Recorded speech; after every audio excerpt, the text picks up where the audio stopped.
Plus rien ne m'oblige à quoi que ce soit si ce n'est mon propre engagement. Hein.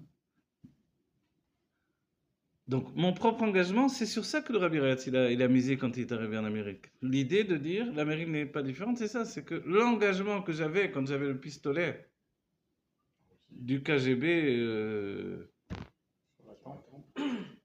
aujourd'hui, c'est mon propre pistolet que je dois me mettre sur la tempe pour me faire avancer. Et en réalité, il n'y a plus de pistolet, il n'y a plus rien de tout ça. Mais il y a le fait de me dire, la Torah, c'est plus important que tout le reste. C'est pour ça qu'il y a une sikha du Rabbi où il dit, en fait, l'Amérique, c'est comme l'Égypte. Et l'Amérique, c'est aussi un exemple pour le monde entier, évidemment. Et en Égypte, il fallait se soumettre à Pharaon, et faire les pyramides et travailler pour lui. Et en Amérique, la même chose. Il faut apprendre un métier à ton enfant. Tu vas l'appeler Johnny, tu vas l'appeler. Comme ça, le Rabbi il dit dans la sikha, elle est assez connue. Il écrit Johnny, c'est écrit comme ça dans la sikha. Et il faut qu'il devienne docteur, il faut qu'il ait un bon métier, qu'il gagne beaucoup d'argent. Et le Rabbi dit, mais ça s'appelle jeter le bébé juif dans le Nil. C'est la même chose. Et en fait, l'état d'esprit, il est comme ça, tout autant où ce que tu as fait, tu l'as fait en enlevant la part du divin qui se trouve dans notre vie. C'est-à-dire que le Rabbi n'est pas dupe de la réalité, puisque lui-même, il a été, le Rabbi Rayatz l'a envoyé à la Sorbonne et avant ça à l'université en Allemagne également. Donc, on va dire, ok, le Rabbi, il a été étudié aussi comme les étudiants qui ont fait du rôle. Et le Rabbi, pourtant, était contre l'étude du rôle. L'idée du Rabbi, c'est je donne le maximum à l'enfant de Kodesh, et quand il est grand, il va se débrouiller. Dieu va lui donner un métier, c'est pas un problème. S'il veut apprendre des choses, il apprendra un métier. Il peut passer son bac, il peut faire ce qu'il veut après. Mais d'abord, on le rend fort, puissant. On le remplit de Torah. Alors, il a les kelim pour affronter le monde. C'est-à-dire que affronter le monde et s'élever dans ce monde-ci, c'est être capable d'affirmer le divin, d'affirmer Dieu dans la réalité. Et c'est comme ça que je passe mes mêmes bêtes massaot, que j'avance de niveau en niveau, que je progresse constamment. Parce que malgré le monde, je suis capable d'affirmer que moi j'ai choisi Dieu.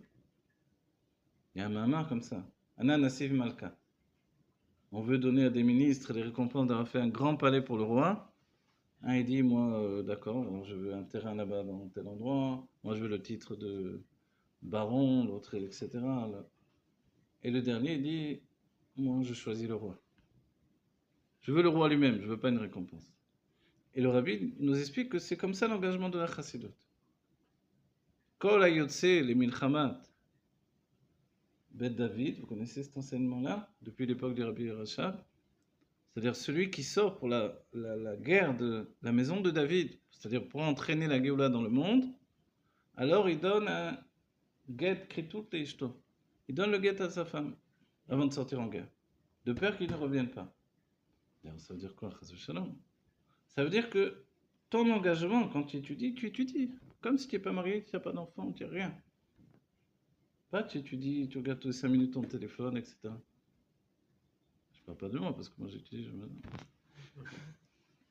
J'étudie au téléphone en plus. Non, ça veut dire que quand on étudie, c'est vrai, c'est important. Et quand on prie, on essaie de prier. Tu choisis au moins, les chassidim sont toujours dit, j'ai pas la force de faire toute la prière comme un chassid. Mais au moins une partie de ma prière, je la fais comme un chassid. Au moins le début, ce que des imams, ou alors les brachot, les bénédictions du Kriyat Shema, ou alors la Amida. Et même les chassidim, ils écrivaient jusque-là, j'ai prié. À partir de là, j'ai lu ce qui est écrit dans le Siddur. C'est pas pareil, prier et lire ce qui est écrit dans le Siddur. Surtout avec ce qu'on a dit, le cinéma qu'on peut avoir dans nos têtes. Surtout que le Yitzhara, il nous fait une projection. Après là, celui-là, je vais aller faire ça. Si tu as faim, il te dit, je vais manger ça, je vais manger ça. Si tu as des sidurim, des affaires à faire, alors il te dit, je vais aller là-bas, je vais là. Tout le truc, c'est te projeter en dehors de ce que tu vis. Et le Baal Shem Tov a dit comment on fait le tikkun, la réparation de son âme, et de toutes les réincarnations passées, en vivant intensément l'instant présent. Voilà, c'est ce que je voulais vous dire de plus important. Les massaot, le fait qu'on avance de niveau en niveau, ça se fait par le fait de vivre intensément l'instant présent. Donc quand on prie, on prie. Quand on mange, on mange. Quand on est avec les enfants, on est avec les enfants. Quand on est avec sa femme, on est avec sa femme. Quand on étudie, on étudie. Celui qui respecte ça, il réussit sa vie dans tout. Quand il travaille, il travaille. Oui, c'est bien. Prendre conscience du moment présent, c'est là que le Yetzirah il attaque et puis on se retrouve avec les. Mais si tu es... Alors, il y a un autre axiome qui est important. Il dit, le Rabbi Rachab, il dit, il faut être retsini. Retsini, c'est quoi? Il faut être sérieux. Tu fais un truc, tu le fais bien. Ou tu le fais pas. Mais si tu as décidé de le faire, tu le fais. Je le fais bien. Voilà. Très bien fait. Et ça, ça doit être dans tout. C'est-à-dire, tu mets du temps à t'engager. Moi, je sais quand on m'a proposé des nouveaux trucs, je mets du temps à m'engager. Parce que du moment où je m'engage, il faut le faire. Bien. Voilà, bien. Le rabbi, il voulait pas être rabbi, hein. Le rabbi Rachab aussi, il voulait pas être rabbi, etc. Tous les rabbis, David Ameller, Moshe Rabbeinu. Parce qu'ils savent que quand ils vont s'engager, ils le font bien. Et le rabbi Rachab, il a dit, mais celui qui n'a pas ça dans lui, il s'en ira du monde et c'est très rare qu'il arrive à acheter cette mesure-là. Donc ou on l'a en nous, ou on l'a pas en nous. Si on l'a en nous, on doit le cultiver. On ne doit pas se laisser... Parce que le monde, il nous fait passer pour un tamim dans le mauvais sens. C'est-à-dire quelqu'un de... toi, tu es trop sérieux, etc. Tu te prends trop au sérieux. Et la Chassidut Chabad, elle est axée sur le fait d'être très sérieux sans se prendre au sérieux. C'est ça le jeu. Si je me prends trop au sérieux, c'est vrai que tout ce que je vais faire, ça va partir dans les forces du mal. C'est parce que j'ai moi-même une trop grande admiration de moi. Mais si je suis sérieux, j'essaie de bien faire les choses et au bout du compte, je dis bon, c'est pas le Dema, mais j'ai fait ce que j'ai pu. Par exemple, moi j'ai travaillé à mon frère m'a appris à travailler dans la peinture. Et cette mida, je l'ai en moi du début, on va dire. Et il me donne de penser un mur, des portes, je pense, et je sais jamais quand je dois m'arrêter en réalité. Donc il vient voir, on me dit, mais tu m'as... Dis-moi, tu as tout enlevé là, tout ce que j'avais. Je dis, mais je sais pas quand il fallait s'arrêter, j'ai voulu bien faire, moi. Et en fait, ça devient de la bêtise presque. Mais en fait, c'est basé sur le fait que tu veux faire bien quand tu fais des choses. Au début, tu es un peu comme ça, petit à petit, ça prend à la mesure de jusqu'où il faut aller en fait quand tu fais des choses. Et un autre élément, c'est que tu t'habitues aussi à l'imperfection. Moi, au départ, je vais parler encore de moi, en tant que peintre, j'étais à la recherche de la perfection. Je faisais des immenses tableaux avec des, je sais pas combien des centaines de personnages, mais il suffisait qu'il y avait un petit défaut, j'enlevais tout. Et les gens, ils devenaient fous. Parce que j'avais fait quelque chose d'immense, ils arrivaient, waouh! Le lendemain, il n'y avait plus rien, j'avais tout effacé. Pourquoi? Parce qu'il y avait un petit défaut.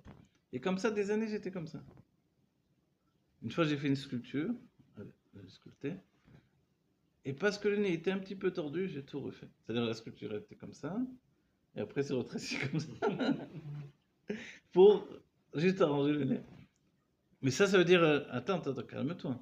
Ton désir de bien faire, ça peut devenir une clipa aussi, quelque chose de très mauvais.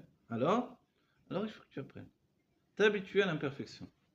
Et ça aussi, c'est important. Donc on va dire alors très sérieux, mais en ayant cette conscience de la réalité qui fait que tu t'habitues à l'imperfection. Et c'est ça les massot. J'avance. Mais en réalité, qu'est-ce qu'il ressent le Benoni? Le Benoni, c'est quelqu'un qui travaille tout le temps.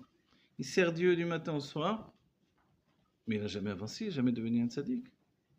Alors Donc voilà. Tout avec mesure. En fait. Voilà. Et nous, on est comme ça, on est des travailleurs du jour. On avance, on travaille. On a l'impression que... Il y avait une parole, Rav Barkat s'est rapporté ça de Pierre Dac. On est parti de pas grand-chose, on est arrivé nulle part. Quelque chose comme ça, je ne connais pas en fait, c'est pas de mon époque. Un truc comme ça, pour dire on a travaillé tellement pour pas grand-chose, quoi. Concrètement, quand on fait la prière, on a des mauvaises pensées qui arrivent de Khaïm. Ouais. On a des mauvaises pensées qui arrivent, il faut les accepter puisqu'on ne peut pas les changer. Mais en même temps, il faut se prendre au sérieux et faire la prière de notre mieux. Oui, exactement. C'est ça. Tu as compris? Le juif, ça s'appelle Nosea Fahim.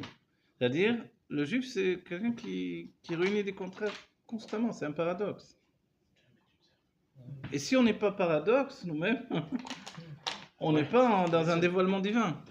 Je suis petit, je suis grand. Je suis... Moshe, on appelle Petit Amamin Ekol Davar. C'est-à-dire quelqu'un de très simple, Moshe Rabbeinu. Mais quoi, très simple, Moshe Rabbeinu? Et en même temps, il a intégré toute la Torah. Comment ça fonctionne avec l'autre? Qu'est-ce que vous me racontez? C'est ça en fait. Il a pu intégrer toute la Torah parce qu'il était simple. Mais on dit, mais Moshe, c'est le plus intelligent de... Ça, c'est Morin de Gadlut ou c'est... C'est Morin de Gadlut, ouais. La vraie largesse d'esprit, c'est que tu n'as pas l'esprit d'objecter directement. Et pourtant, tu as en toi un côté très mitnaged, très objection. Parce que si je prends encore l'exemple de Moshe, on n'a pas vu les Avot venir objecter à Dieu. Moshe, dès le début, il vient, il objecte. Il dit, pourquoi tu m'as envoyé moi? Je t'avais dit, je suis une catastrophe. Pourquoi tu fais du mal à ce peuple-là? Tu es arrivé, ça a été la catastrophe, je l'ai libéré, regarde, il souffre encore plus. Il dit, attends, Moshe, Dieu, c'est pas ton copain, comment tu me parles? Et il a écrit tout ça dans la Torah. On va dire, comment c'est possible? C'est la première fois qu'on voit ça, les Avot, ils se sont jamais plaints. Même Yosef qui était jeune, il s'est fait jeter dans le puits, il s'est pas plaint à Dieu. Et arrive Moshe, on nous dit il est plus élevé que les autres, et lui respecte.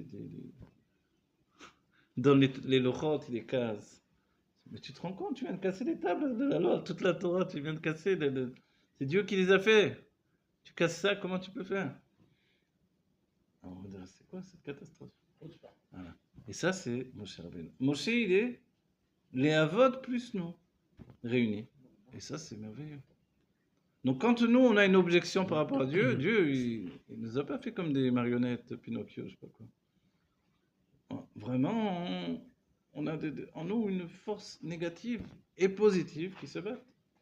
C'est-à-dire, l'enjeu, il est véritable, quoi. Donc, de ne pas se dire, lui, il est religieux, c'est facile pour lui.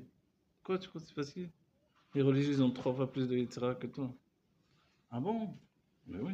Quand tout est permis, c'est plus facile. Tu n'es même pas attiré.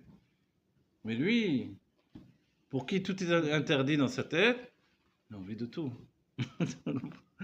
Et c'est pour ça qu'ils ont très peur des iPhones, etc., les chassidim de Pologne. Des téléphones qui ne sont pas cachés. Parce que, voilà, le désir de vivre, il est très très grand, immense. Et ce désir de vivre, c'est un désir de Géoula, mais tant que la Géoula n'est pas réalisée concrètement, il entraîne vers tout ça. Alors que Dieu fasse qu'on vive la Géoula, que c'est même bête, Massaot, ce soit des étapes pour aller vers nous-mêmes et devenir nous-mêmes, en étant réaliste, en vivant intensément l'instant présent, et en comprenant profondément que le fait que je sois un homme bien, c'est parce que moi, à mes yeux, je ne vois pas. Voilà. Et ça, c'est important. C'est-à-dire que celui qui pense que ça y est, il est arrivé à quelque chose, il n'est arrivé à rien du tout. Et Chaim et Livracha, que du bonheur et une grande réussite à chacun. Amen. Vive le roi. Chaim et la Ramossia.